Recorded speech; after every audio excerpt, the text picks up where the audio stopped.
What's going on, people? It's your boy Young Can2 coming in. Fight review. Dillian Whyte just took on Ruiz 10-round heavyweight contest on the undercard of Anthony Joshua and Andy Ruiz. And this was a tricky fight for Dillian Whyte. Dillian Whyte won by unanimous decision. Now, the judges had it, I believe, 98-93. And then the two other judges had it 97-94. So it wasn't a lopsided victory by any stretch of the imagination. Dillian Whyte looked very sluggish in this fight. Very sluggish. It looked like he slowed down. His volume of punches is not there right now.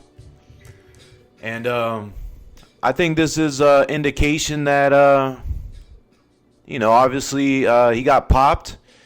And he doesn't have his juice right now. That sounds kind of harsh, but hey, that's the reality, man. He looked sloppy. He looked out of shape.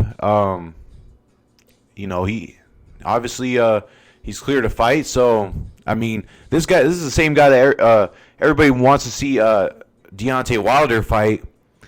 Bro, this guy will get slept by Deontay Wilder inside 5 rounds. Trust me.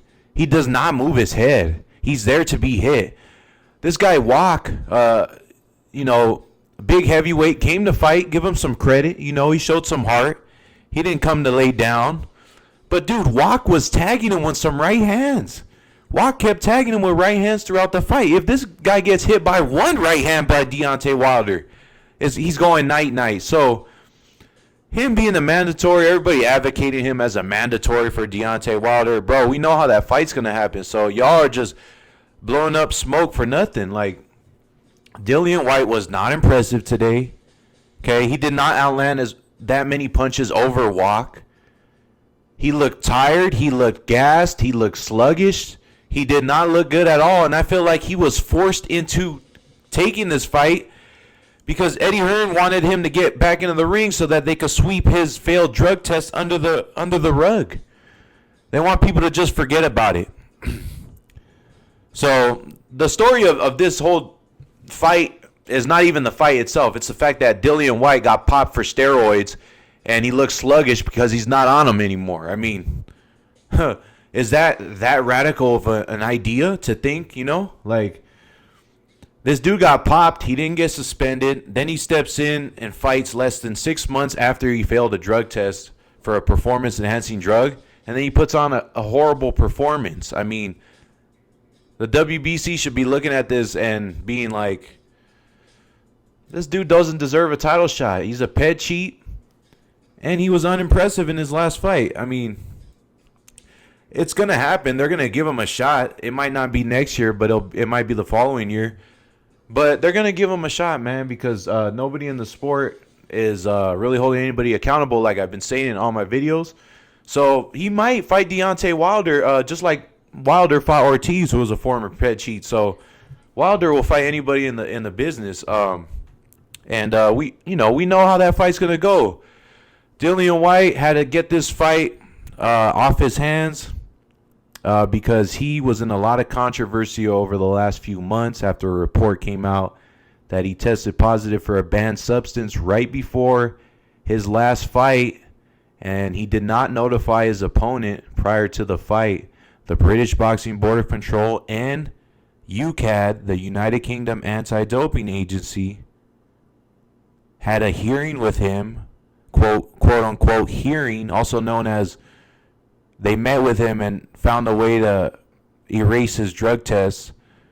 Eric Molina, a guy who fought on this undercard, he told me personally that they did not pay enough money to the person involved in that situation that gave the information to Thomas Hauser of Boxing Scene to be the whistleblower of that story.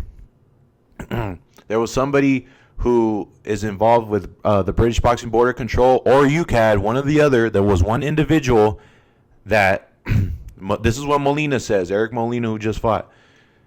One of those individuals wasn't paid enough money to keep this hush-hush, and that's why that whole situation with Dillian Whyte came out.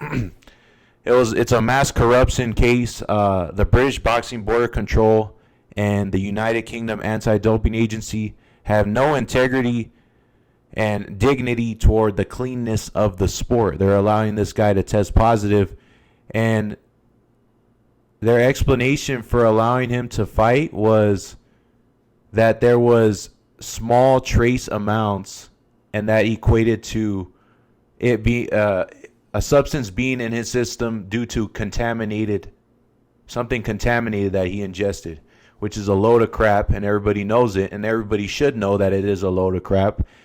And but at the end of the day, cheaters never prevail. So Dillian Whyte, he looked horrible today. And if he does get a shot, which he probably will, because nobody's landing any suspension on him for getting popped, he's going to fight Deontay Wilder, and he's going to get slept inside 5. So all this is just hoopla. He's just stirring up false hope. And it's a shame that, he's got enough people and money behind him to allow this crap to go on, to allow him to cheat and take something that enables him in the ring. You know what I'm saying? So, but either way, cheaters never prosper, and even the fighters that cheat, at some point, they will meet their destiny. Dillian Whyte's a professional boxer, so you got to respect him for stepping in the ring, and risking his life. We're not discrediting the fact that he's doing that for our entertainment. Definitely not. Respect the man for that. But if you're taking peds that can ultimately really hurt your opponent, and knowing how serious this sport is, knowing that fighters have lost their lives on, these platforms, it should not be accepted or condoned by anybody in the sport. And that includes the same people who are administering and proctoring the sport. So when the people who are administering and proctoring the sport are not doing their job, and they are completely failing and acting in malicious accordance to money and the promotion, as opposed to making sure everybody fights on a fair playing field, that's when the government needs to step in. And, luckily in America, the Nevada State Athletic Commission has made strides towards improving the administrating of PEDs. Canelo got a 6-month suspension for the same type of situation, tested small for trace amounts of a steroid. So they put him on a temporary suspension, and the Nevada State Athletic Commission, for what it's worth, they suspended him for 6 months. Dillian Whyte doesn't get anything. He gets to fight. Less than 6 months after he got popped, he's in the ring. I mean, it's ridiculous. And I think this is a precedent that we're seeing here in America. We should, as media members at least, we need to scrutinize when there's situations like this, especially in America, and use this situation with Dillian Whyte as an example of what not to do when we deal with PEDs in boxing. So that's my point. That's the bigger macro narrative that needs to come out of this fight. Because the fight, I could care less. Dillian Whyte looked like shit. Let's just be real. But this guy is still being allowed to fight, and the commentators are on DAZN are advocating him as a mandatory challenger despite him getting popped like less than 6 months ago. It's ridiculous. And I know the people who are watching this might say, oh yeah, well, Wilder fought Luis Ortiz. Luis Ortiz is a former ped cheat. Well, that's because Wilder's a true champion, man, and he'll fight anybody. So it's not a question of, oh, well, other ped cheats have got shots. No, dude. A ped cheat is a ped cheat, and they need to be suspended. They need to be fined. There's no more under the table shit, yo. Or this is the 21st century. There's no more sketchy shit, all right? There's a lot of money. People are seeing what's going on and more educated about what's going on. Dillian Whyte should not have been allowed to fight today. That's just the truth. And if he pulled the same thing that he did in the UK, getting popped before the fight, if that fight was in Nevada, I think that Nevada wouldn't have allowed him to fight.